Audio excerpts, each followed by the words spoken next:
Okay, looking nice. It's turkey time.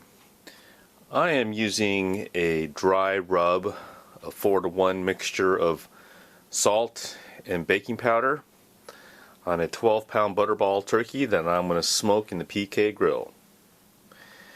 I cleaned this guy out and salted him down, and I'm going to put him in the refrigerator for 1 to 2 days. I had taken my dry brine turkey out of the refrigerator. I let it brine all night. It's been a good 12 hours. It's Thanksgiving Day. And I just washed down the excess brine that was on the turkey and contemplated on whether or not I should just put it right in the smoker. But I decided to put some seasoning on it, which is I use this Rub Your Chicken poultry seasoning onto the turkey. I'm going to let this turkey sit for an hour at room temperature, and while I get my coals heated up, should be good to go. Okay, I got my coals going. I'm going to walk them over to the PK grill.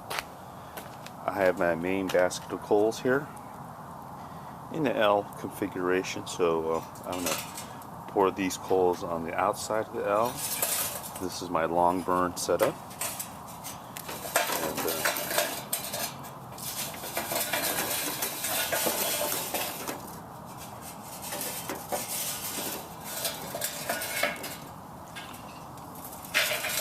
And there we go. That way these coals can burn their way to the edge, making a nice smoke right now. And this time I'm going to see if I could get my temperature to a lower. I normally smoke at a 300 degree, but I got a smaller turkey this year, so I want to try smoking it at a lower temperature. Okay, I put my bird on there, and I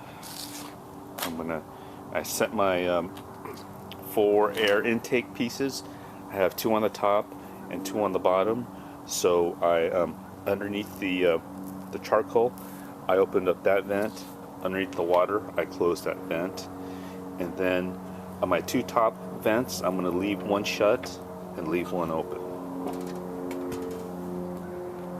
So the vent farthest away from the coals, I left open, and I'm going to close this partially.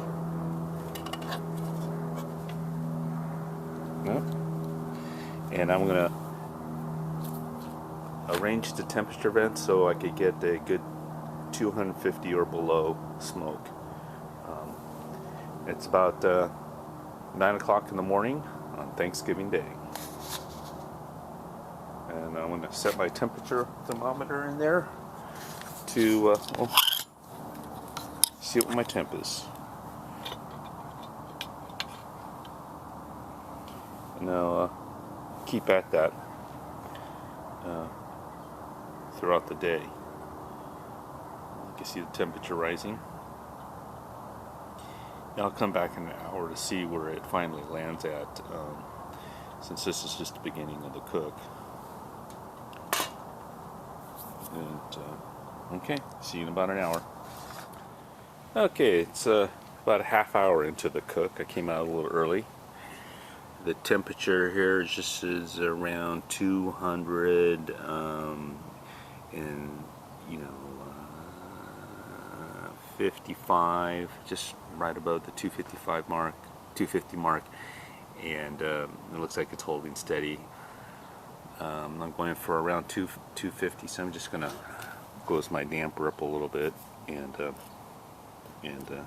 should be about do it. Maybe on the top. And I'll just close it a little bit on the bottom. And that's about all I'm going to do in terms of temperature control. These PK grills, all aluminum, hold the temperature well. And I have to say it's about 50 degrees, 45 degrees out here, 50 degrees, though it's sunny. It's a pretty chilly morning. Anyways, I'm not going to open it up. It's I know that the temperature is going good. I'll check it probably about 4 hours, looking for a core temperature around 170 degrees on this bird. Okay, see you in a little bit.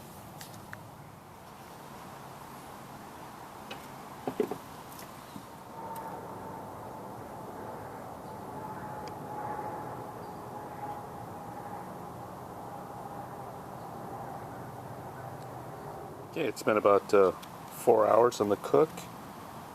Temperature's at it's at 165 in the breast. Take another breast shot.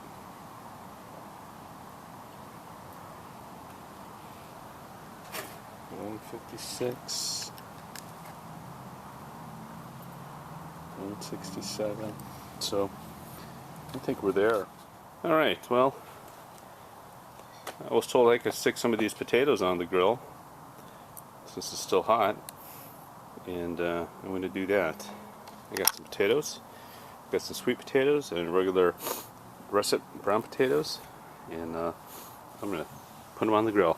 I think I'm just going to just put a pan on here and put these right on top of this pan. Smoke them straight, right over the heat, and then put these out here for an hour, then transfer them into the regular oven for the remaining half hour. Okay, let's see how those work out. Potatoes straight on the grill. By the way, so since I'm doing these potatoes, I'm going to open up these vents all the way, get the maximum amount of heat going. I'm carving up that bird, and this meat just looks terrific. It looks really good and tastes delicious.